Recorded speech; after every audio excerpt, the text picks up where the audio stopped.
Hello and welcome to episode 76 of the How to Survive podcast. This week it's the 2016 movie Lights Out, All Out. Next week we're covering Under the Shadow, which is available on Netflix in the UK. It's a very good film. It's the UK's entry to the Foreign Language Academy Award, so it's well worth checking out. In the meantime, if you want to email, the email address is howtosurviveshow@gmail.com and the Twitter handle is @howtosurvivepod. Now, on with the show. Every time I turn off the lights, there's this woman waiting in the shadows. I see her too.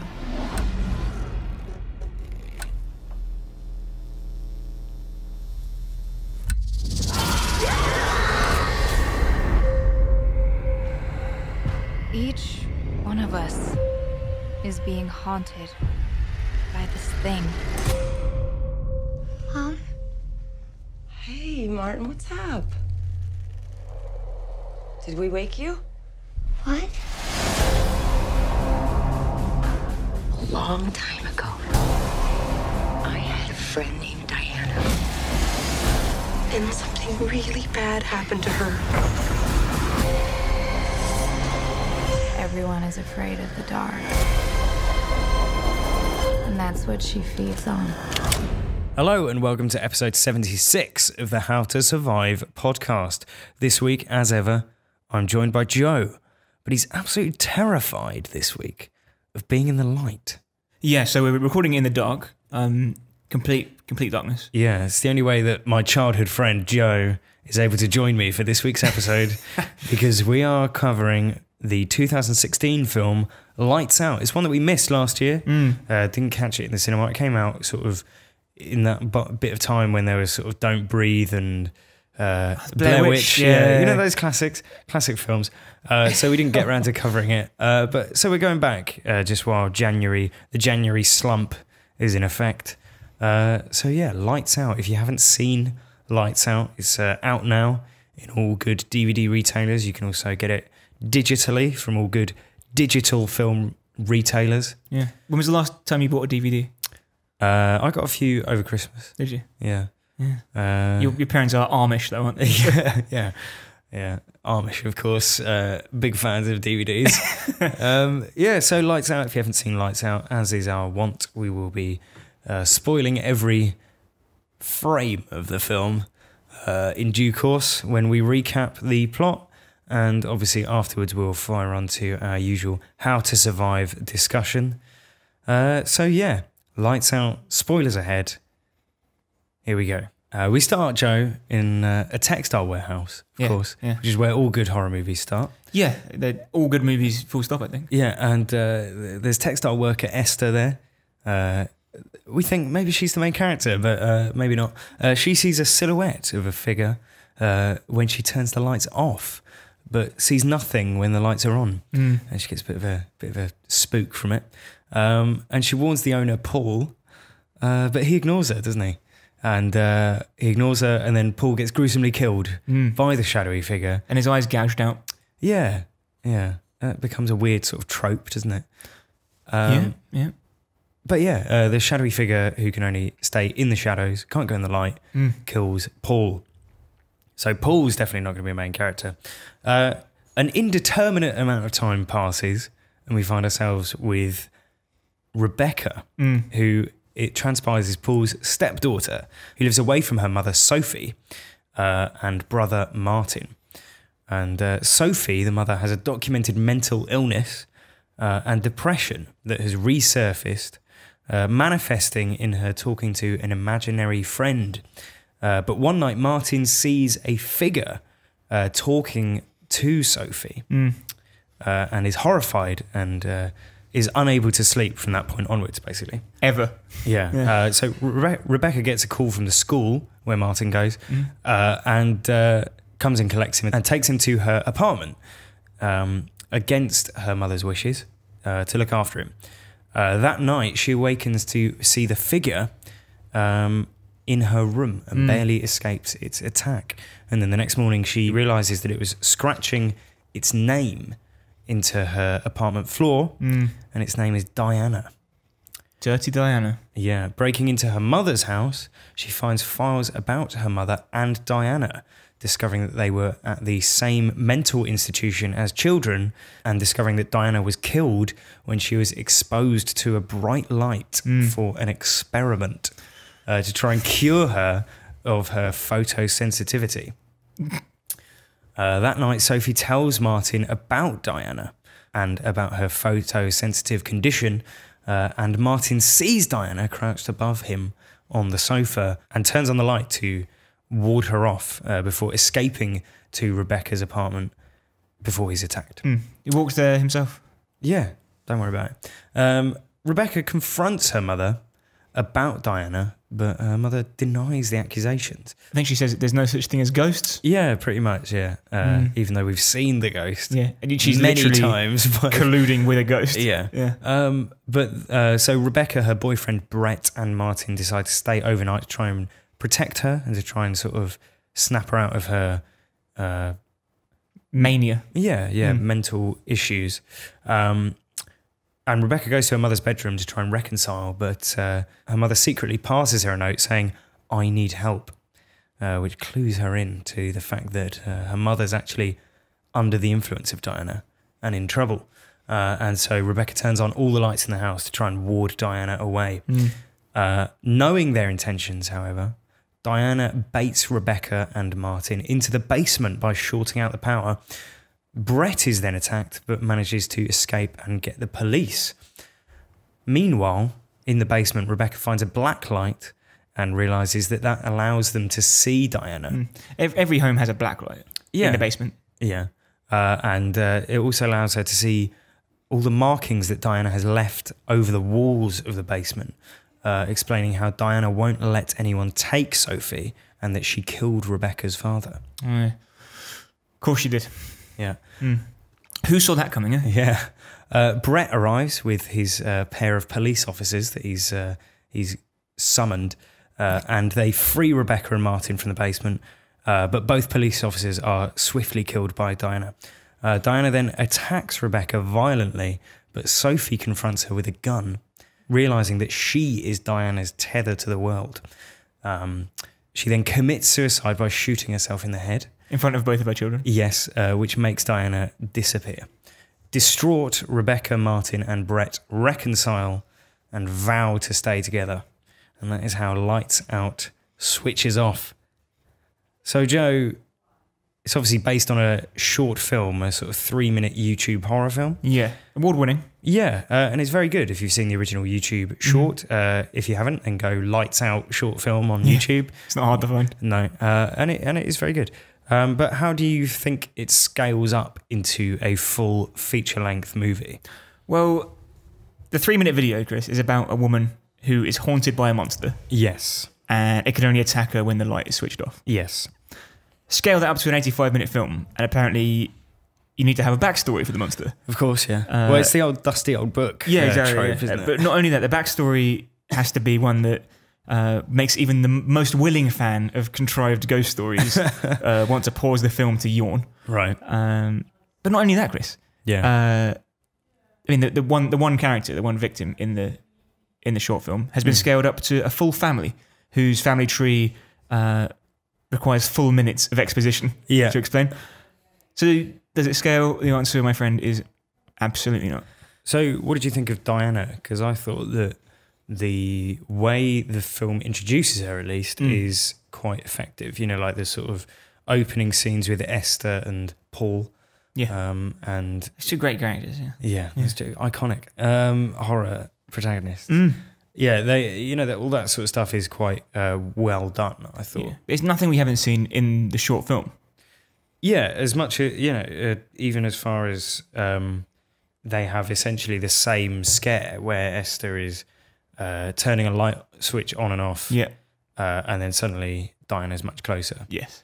Yeah, but I thought, generally few horror movies introduce their monster or whatever and give you the sort of boundaries of their abilities or whatever you call it, powers, as effectively as this film did within the first couple of minutes. And it does it all without needing, like anyone talking or talking to themselves or, the old dusty book trope or whatever. Yeah, yeah. It does lose its way a bit, though, when that sort of mechanic wears out and they're like, oh no, now it works with a black light. You can still see her. And when you have a black light and a normal light, it turns into a fire and you can burn her. I actually thought that one of the film's sort of better parts was the fact that they had clearly really thought through all of the different sort of light sources that people would be using. Yes. Because it really does go through sort of the gamut of stuff. So you've got, obviously normal house lights, electric lights, and you've got candles, you've got wind-up torches, battery-powered torches, you've got mobile phones, car headlights, street lights. A neon sign. Black light. You've even got, I thought it was quite good, the gunshot flare. Yeah. Where the police shoot at Diana. And they can't shoot her because every time they fire, the flash from the gun makes her disappear. Her, yeah. So I thought that was quite effectively done, I guess. And it made it interesting, I thought, from sort of our perspective, because it if at any point during the film you're thinking, oh, why don't they use this? Like, chances are within the next 5 minutes you're going to see a character using exactly what you were just thinking. Yeah. So I thought that was quite good. It felt like they'd thought of everything within the scope of the film they're making. Yeah. I mean, not everything, Chris. Maybe when we talk about How to Survive, okay, I'll give you some suggestions for what could have been used. Yeah. And I think Diana herself is, relatively speaking, sort of interesting visual design. Yeah. Like in terms of the not so much when you finally see her with like the black light, but I quite like the like the silhouette with just the two eyes. Yeah. It was like a cat looking at you in the night, like cat's eyes. Yeah, exactly. It reminded me of Attack the Block. Where the explanation in Attack the Block is that their fur is so it absorbs so much, it absorbs radiation or something, so not even light reflects over it. So it's like completely matte black, which is quite an interesting thing to see on screen. And it sort of reminded me of that, like especially in the opening sort of scenes, as we said. It gets less interesting, I think, when she's like climbing from the ceiling and teleporting and all that sort of thing. I mean, if we were to do what do we know about the villain? Yeah, well, why don't we do that? Why don't we move on to a firm favourite of How to Survive, because it allows us to really nail down the boundaries of... we need to understand what we're dealing with. Exactly, yeah. We need to know what we're up against. So Diana, she appears to be able to teleport, doesn't she? As long as it's dark. Yeah, or at least move very quickly through the darkness. At dark speed, perhaps. But less like light speed, Chris, but it's dark. Exactly, yeah. But apparently she frequently chooses not to. She's clearly extremely sensitive to light of any kind, but not ultraviolet light. She's intelligent enough to set traps, like luring the main characters, Rebecca and Martin, into the basement with the fuse box and then locking them down there. And she can obviously understand cause and effect because she has that sort of intelligence. Yeah. But also appears to have these sort of attitude and interests of like a belligerent child. Like she's clearly in some sort of state of arrested development because she's like drawing like terrible stick figure drawings and all that sort of thing. Like a creepy haunted child in a movie. Yeah, so she's in that weird sort of like horror movie, both a girl and like a grown woman monster state. And she's, as we know, she's tethered to Sophie, the mother character, but also able to travel independently of her as far as going to Rebecca's apartment to terrorise her, apparently without Sophie's knowledge. Yeah, and going to the husband's place of work to kill him. Yes, so essentially she's incredibly inconsistent. Yeah. As is it's the almost case. like they're making up as they go along. It is like that, yeah. Yeah, she is inconsistent. Yeah. Which, who could say, may make it slightly difficult for us when it comes to talking about How to Survive. Who knows? I would say her backstory is perhaps the least interesting thing in the whole film. Okay, would you want to remind us of what the backstory is, the particulars? The reason she's there, the reason she's doing the haunting in the first place, is because, like you said earlier, she was sharing a mental hospital with the mother, Sophie, and was treated badly there, but became friends with Sophie. Yeah, and she now lives. It's like classic. It's classic, like horror movie. If you have a mental illness, you're an evil monster thing, isn't it? Or you've been possessed by an evil monster. Yeah, but it reminded me of two movies. The first is Silent Hill. Okay. Which, if you think back to that 2006 version of Silent Hill, it turns out something like the daughter's gone missing because hundreds of years ago, a girl similar to her was burnt at the stake. Right. And you went to go like, oh, how deep? That explains everything. Yeah. And it doesn't explain anything. Like, no, you don't need this backstory for it to work. Yeah.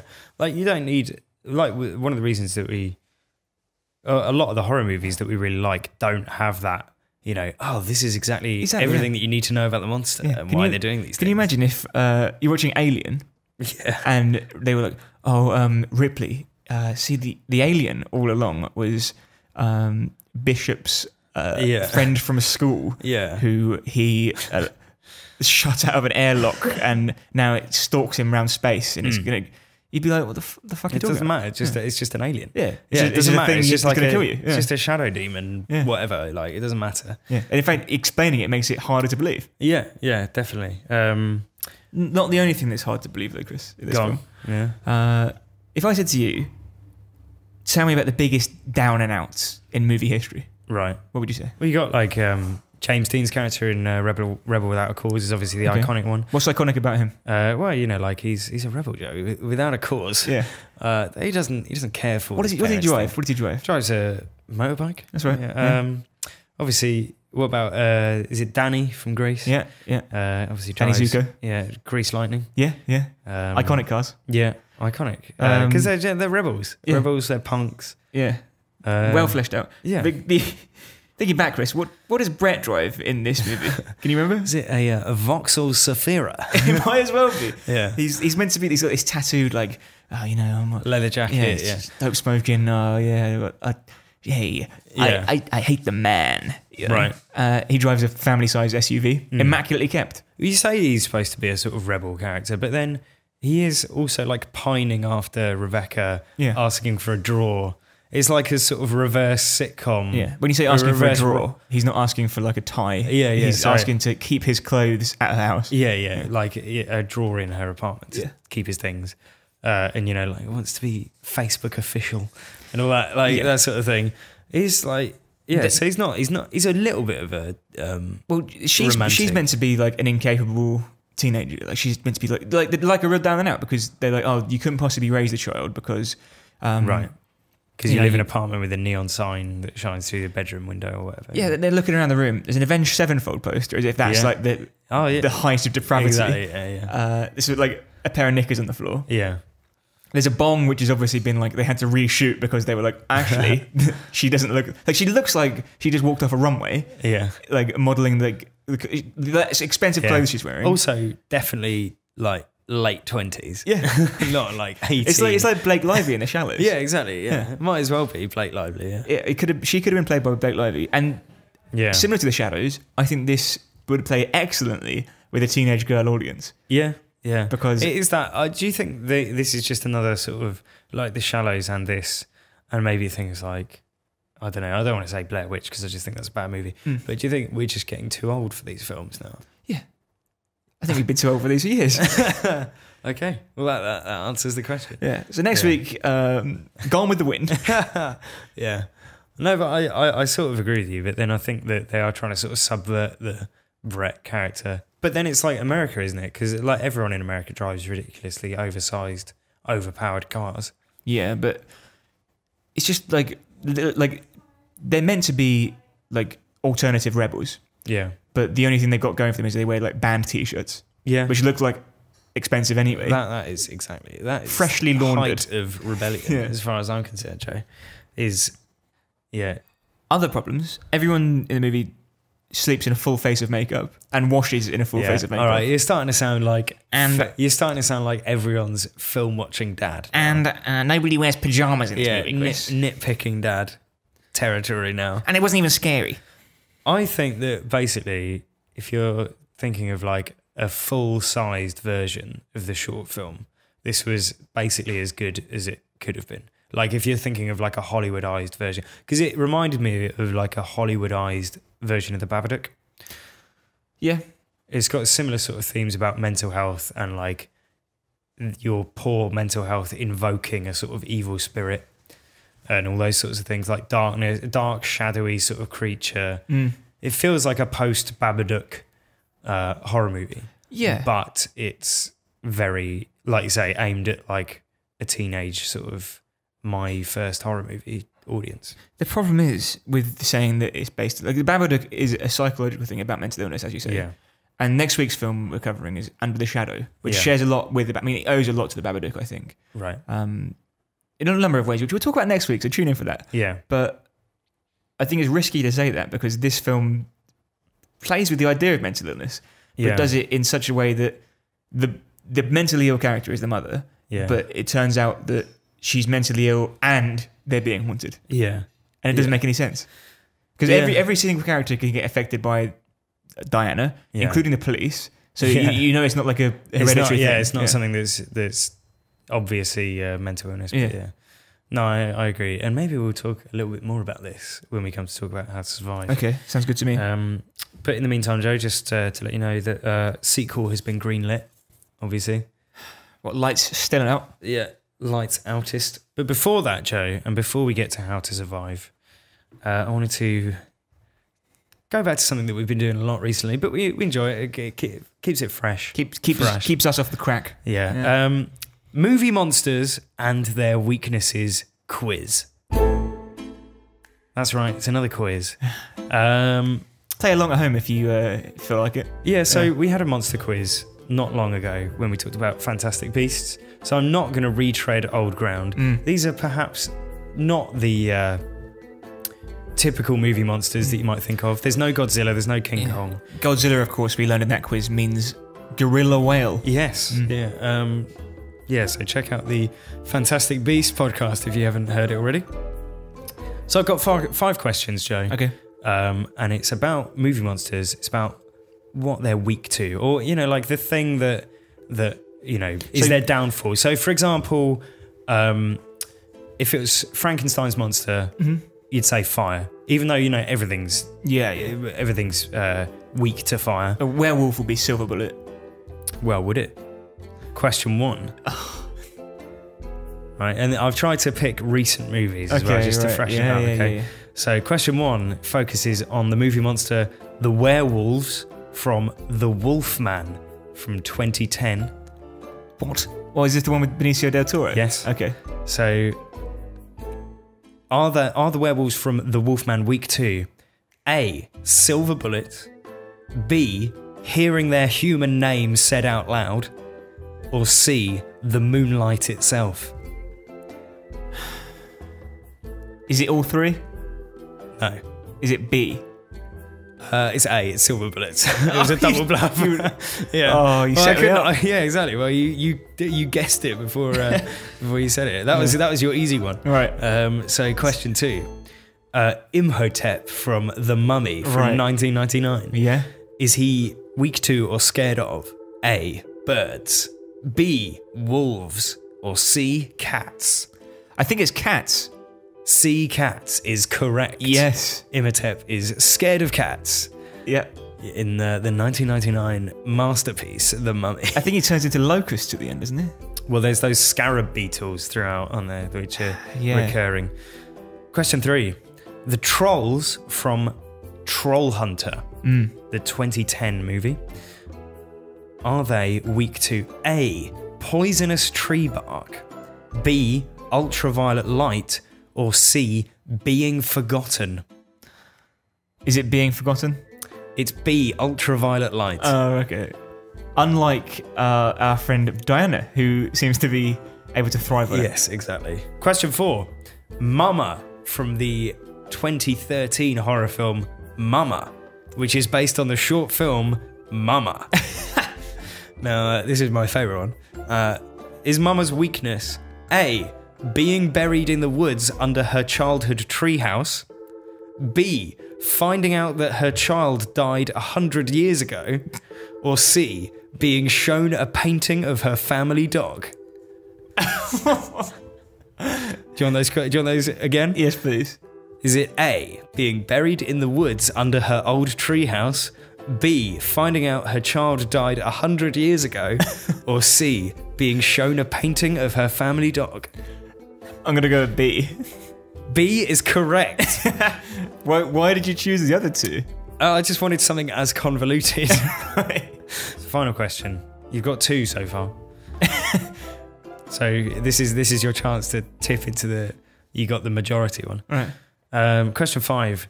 I want to know what the weakness is of the host of the evil force from Evil Dead, the 2013 remake. Right, not the Sam Raimi one.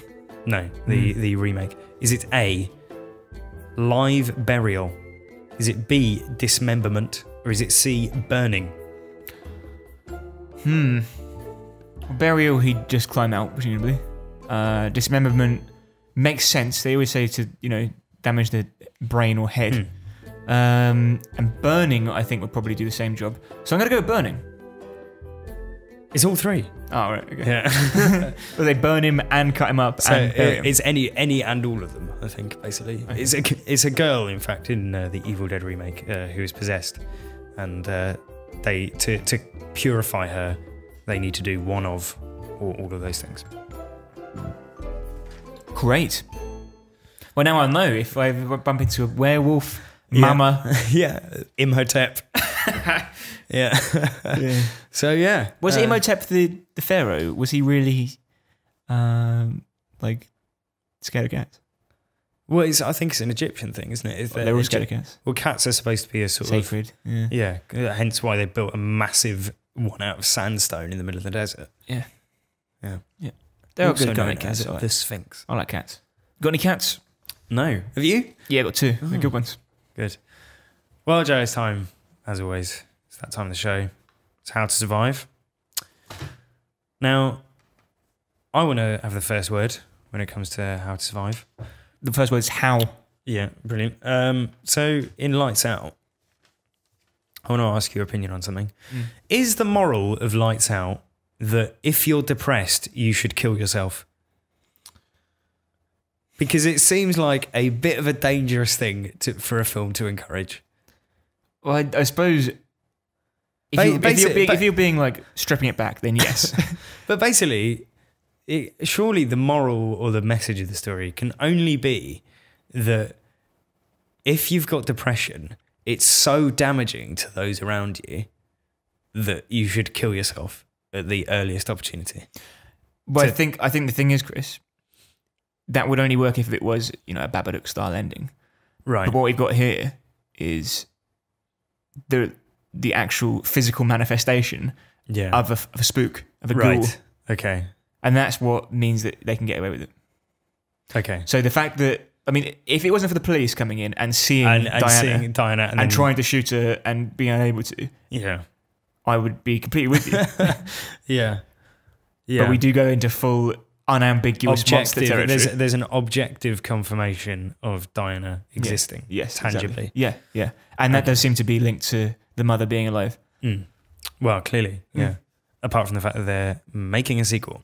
Okay. Well, what about you? Did you... That I suppose wasn't really a How to Survive tip. Just a clarification. Exactly, yeah. So, how about yourself? Well, first of all, if you are so photosensitive that you can't even go in the sun without having a parasol. Yes. Or if you have a patient, if you're a doctor with a patient with that condition, it's a bad idea, I'd say, to tie them to a chair under what can only be described as studio lighting. Yeah. Or surgical lighting. Yeah. And what all that's left afterwards is a burn mark. Yeah. Well, so Diana, she gets turned to ash. Yeah. So imagine how, regardless of whether you've got a skin condition, that means you're incredibly sensitive to light. It burns bone. Yeah, not just burn, it's just to ash. Like that's like nuclear fire territory. Yes. So I would wager that if it's hot enough to turn a girl into ash, it would probably burn the leather off that chair. Well, it would probably burn literally anybody who was put through that. What you've got there is a weapon of mass destruction. So when you conduct a scientific experiment, you're supposed to write a method and your hypothesis. Methods. Is your hypothesis? I think that if I shine this 1 billion watt light at a girl at a range of 2 feet, she'll be fine. It will cure her. It will cure her of her extreme photosensitivity. Yeah. It's like a fight fire with fire situation. Yeah. Almost literally. It's like we've talked in the past about like immersion therapy or like exposure therapy. You know, where someone's afraid of something and they get sort of... So you're scared of spiders, so you go and like, live in the jungle with all the spiders. Yeah, exactly. Forever. Yeah. This is like an extreme version of that, basically, isn't it? And like, I don't think this would pass like muster with the sort of medical council. Probably not. No. I mean, it's unethical. You have to get... yeah, exactly. Someone has to sign a form saying like, either I agree to participate in this experiment, or... Yeah.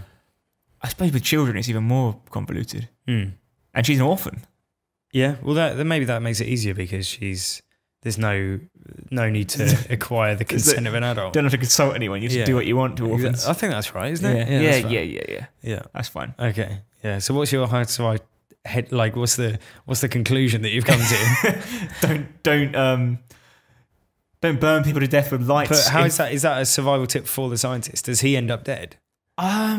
Well, it would have saved everyone. I mean, we've got for net for survival as ever. That's true. It would have solved a lot of problems if he hadn't just atomized who would become the villain. Well, I presume that's what turns her into like a dark. Well, we know she's already a bit naughty and a bit manipulative, but she doesn't have the ability to traverse the world in the darkness and kill people. Yeah, I've got another idea. It's a little bit simpler than what you were just saying. Simpler than don't burn someone to death. Yeah, just use a neighbour's phone. If you're Brett, just ask to use a neighbour's phone. Just go, oh, I'm sorry, it's an emergency. Can I call the police on your phone? Rather than driving to the police station and then driving back with the police. Of course, this film marks the return of our favourite, the How to Survive incompetent police force. Yes, who go in and trying to arrest the ghoul. Yeah, well, like, what has he told? What can he have told them about the situation? Yeah, like, because either like, if he went in and went, oh, there's like a shadowy spectral force that's going to kill my girlfriend and her brother and her mum. And because whatever he said, it's enough to get the police there. Yeah. But not enough to have them convinced of what he's saying. So unless he went, hi, my girlfriend's trapped in the basement. Yeah. And I can't go in the house for some reason. So can you please come and get them out with guns drawn? Like, there's...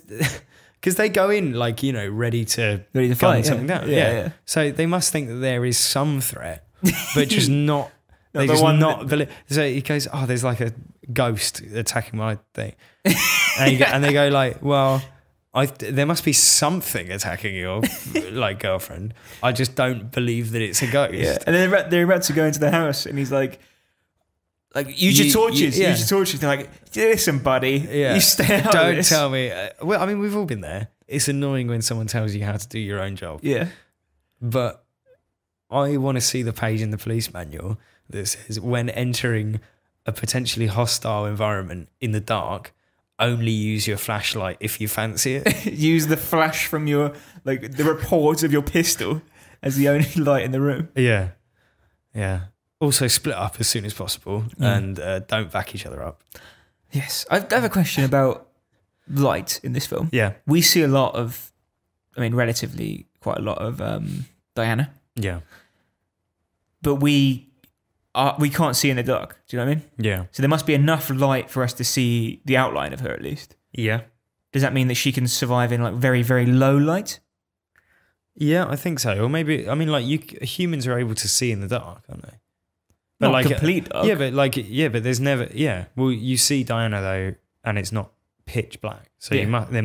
There's a cutoff. Yeah, exactly. Well, it's sensitivity rather than, Although it's not, is it? Because she just disappears. Yeah. Is that quite? I thought that maybe the best shot of the film is when she's picked up Brett And then he turns on the headlights. Yeah, that's my favourite bit of the film. Yeah, and he just like drops out of the air. Yeah. Like, because that's the sort of thing that I was saying earlier is like they've thought about What would happen? everything. Yeah.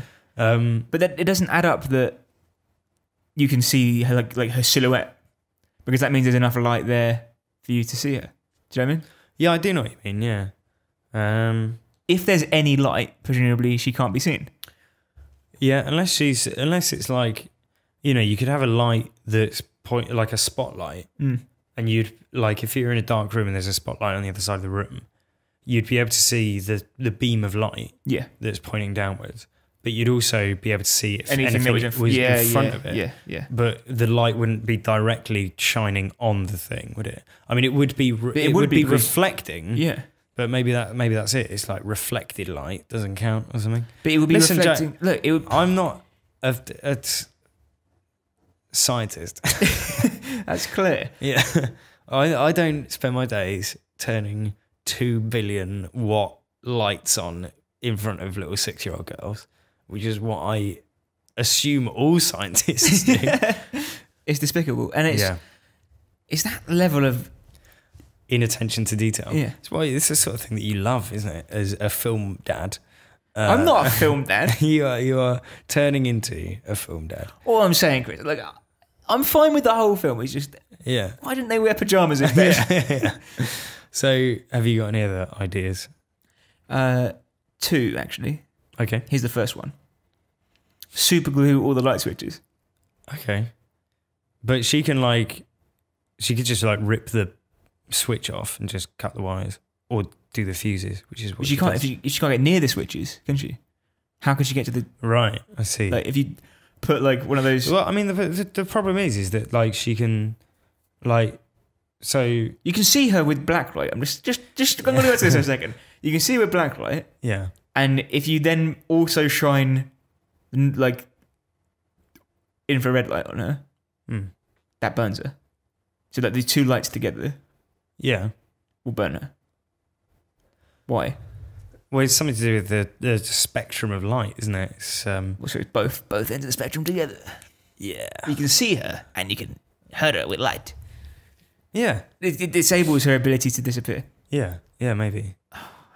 Well, I mean, the problem is that, as we said, she's very inconsistent in the fact that, like, Sophie stops taking her medication. The mother stops taking her medication. And later we see Diana, like, throwing the medication out of her reach. So she can't take it. Like, can't Diana just, like, throw all the medication away, like, down the toilet? Yeah. Anyway. Like, can she not do that? If she can't, then burn why? the house down. Yeah. Just kill the people Just break their straight away. necks. Yeah. Like, when she, like, jumps on Rebecca earlier and sort of, like, threatens her, just kill her then. Yeah. Put her eyes out. Yeah. I don't know. I don't have an answer to you. I mean, I don't know if gluing the light switches is the best idea, but you could certainly, like, wire the house so it's constantly on. But then you're still at the mercy of, like, power a fuse box or because you're forgetting as well that Diana, if you haven't, like, sort of trapped her with ultraviolet light, when you turn the light on, she just disappears. So she can still, like, move around, but she's just not able. How does she move around? Well, I don't know. Like, isn't it just that she's invisible when the light's on?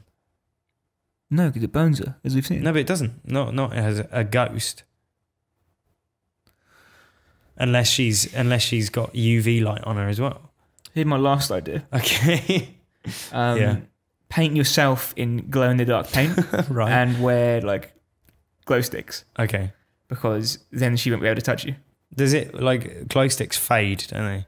Yeah, but you get every one day, night of use out of them, yeah. Although is glow-in-the-dark paint, is that UV based? Yeah, I think so. I think it's like So all you'd be able to do is see her. yeah, see her as she's like pulling your eyes out.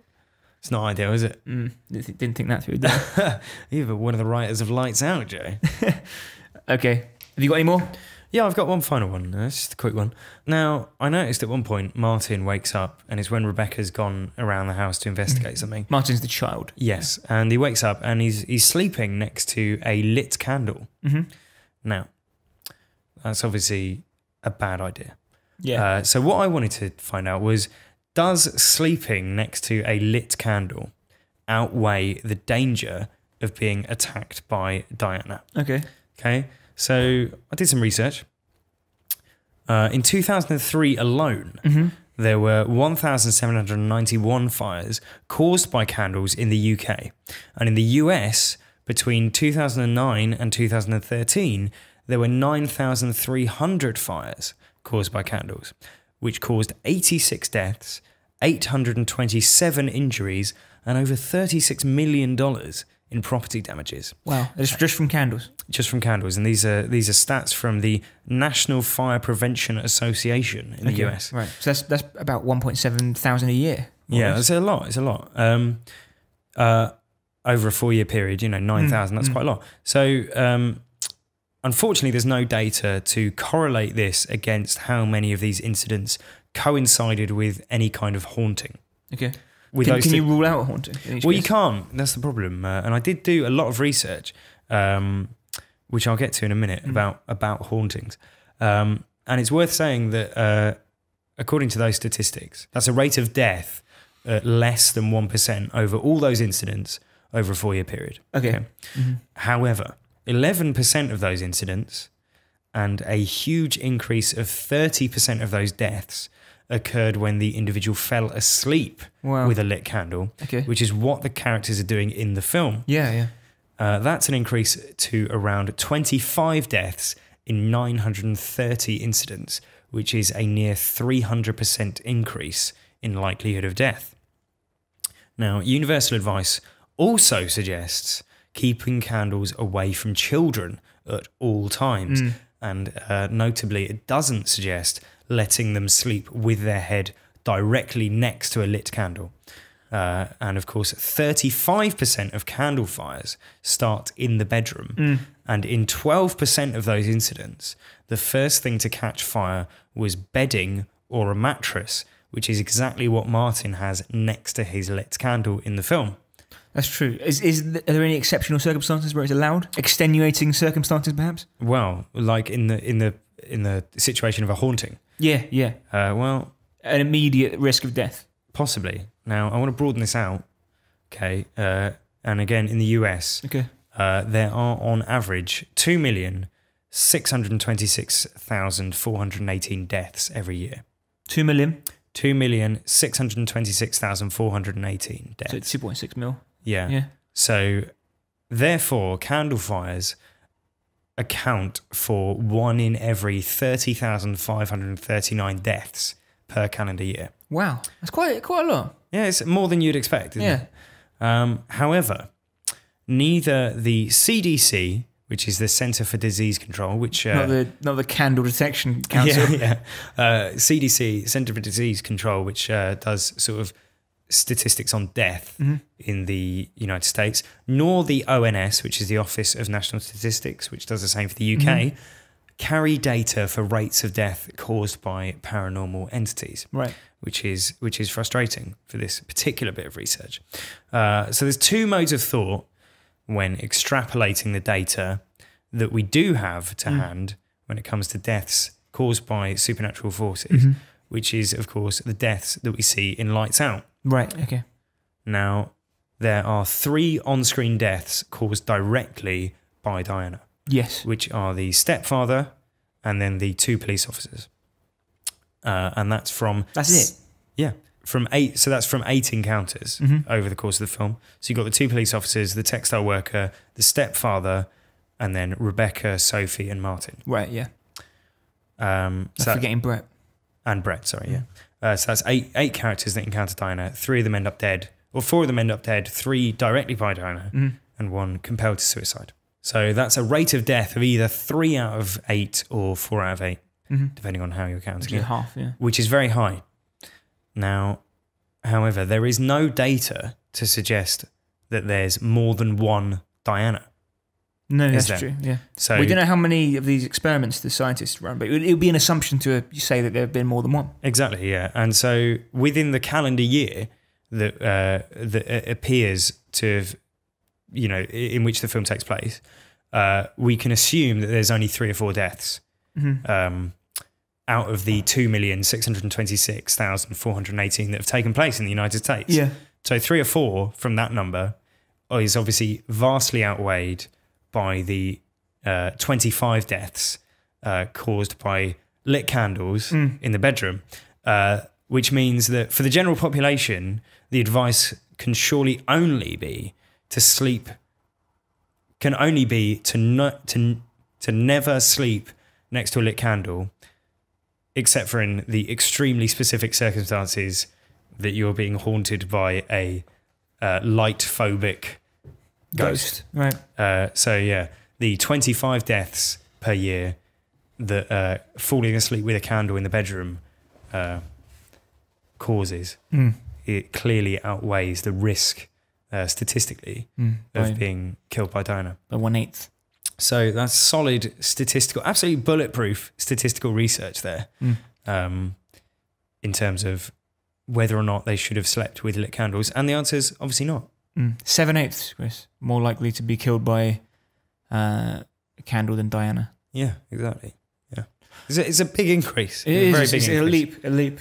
Well, thanks for your research, Chris. Yeah, you're very welcome. Yeah. I hope that's advice that Is that our gonna be listeners can. Published in the American Journal of Medical Association, Yeah. American Medical Association, yeah. Yeah. I think that's in the next journal. Actually, Okay. it's coming out in a month's time.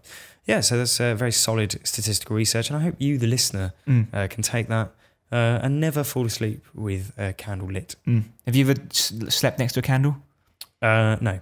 When I was reading the Game of Thrones saga, the Right. books, I was also obsessed with not getting too much white light. Oh yeah, blue light. Blue light. Yeah. Too much blue light.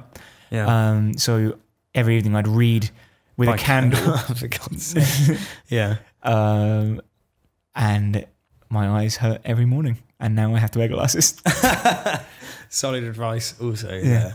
So that was Lights Out. That was episode 76 of the How to Survive podcast. Yeah, do you know what that means? Only 4 more to go Oh, until we're back Jesus. to Crystal Lake. Yeah. Excited? Just please, death claim me now. Yeah. Yeah. Of course, it won't be. It won't probably be Crystal Lake. Anyway, if you listen to the podcast for a while, you'll know what that's about. What have we got next week, Joe? Next week, Chris, another movie from last year which sort of went under the radar. Yeah. It's Under the Shadow, which is an Iranian production, Iranian language. Yeah. Our third, I think, foreign language movie we've covered. Okay. Following from Battle Royale and Goodnight Mummy. Yeah. Which were one good, one bad.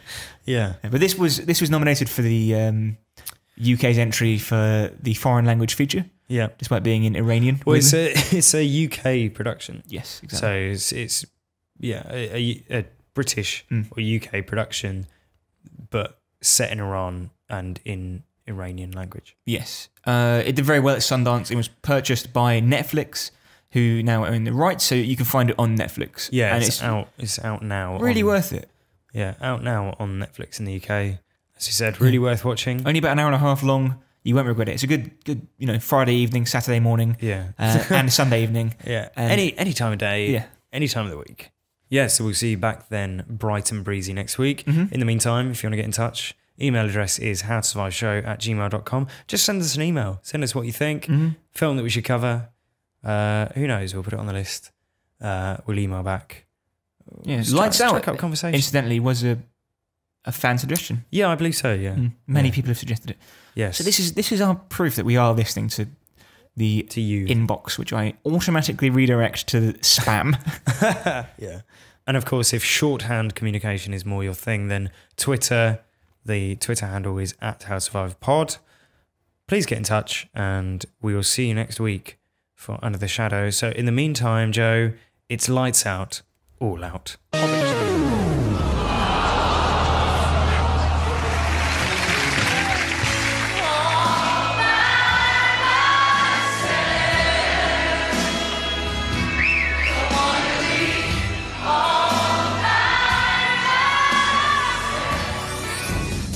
think the girls misjudge me. I think they let themselves down, to be perfectly honest, by not giving me a try.